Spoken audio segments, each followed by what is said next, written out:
Before I go into a clinical scenario of dysphagia, I would like to clarify some important definitions as well as outline basic investigations for this condition.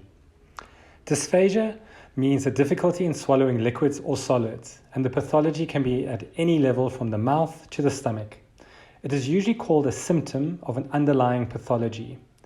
Dysphagia may be progressive in nature, meaning the difficulty in swallowing is initially only for solids and progressively becomes worse, ending with the inability to swallow liquids and saliva. Dysphagia may also only be for liquids. Odonophagia, on the other hand, is any pain with swallowing, typically more common with solids.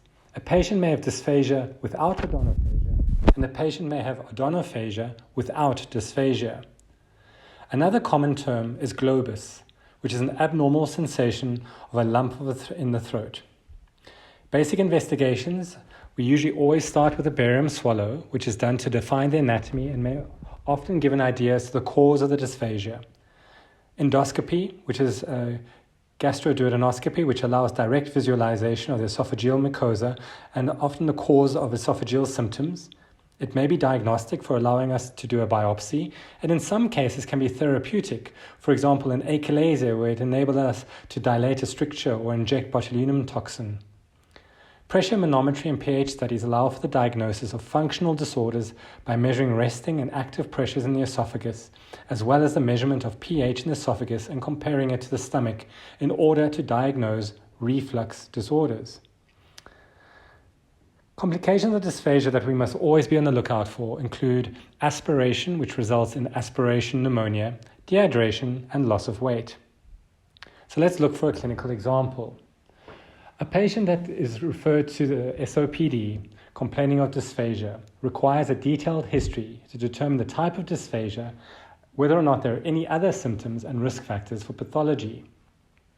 What's important in the history is to determine the type of dysphagia and what it is for. So, for example, if it's a progressive dysphagia, one becomes more suspicious of a mechanical obstruction which can be caused by a stricture or a malignancy.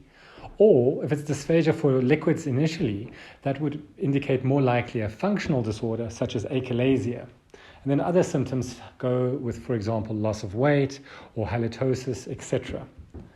With clinical examination, we primarily look to rule out the complications, and if we're concerned about malignancy, to determine the extent of disease.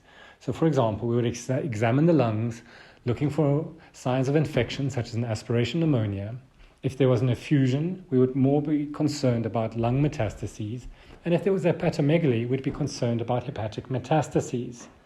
Otherwise, the clinical examination with dysphagia is usually not very satisfying. Investigations that we would do is that we would always start with the barium swallow. This is so that we have an idea of the anatomy. We call this a roadmap.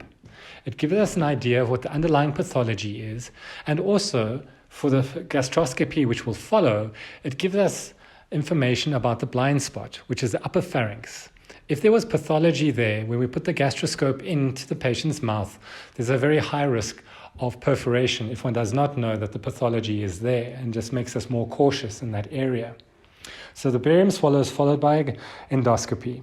This will then determine the most likely cause of the dysphagia, and from then on we need to determine further management, which is targeted. So if we're concerned about a malignancy, we would have biopsied it, and now we can proceed to do a staging CAT scan.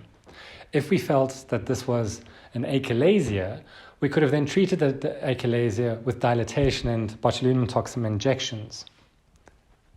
And this is the general approach to dysphagia.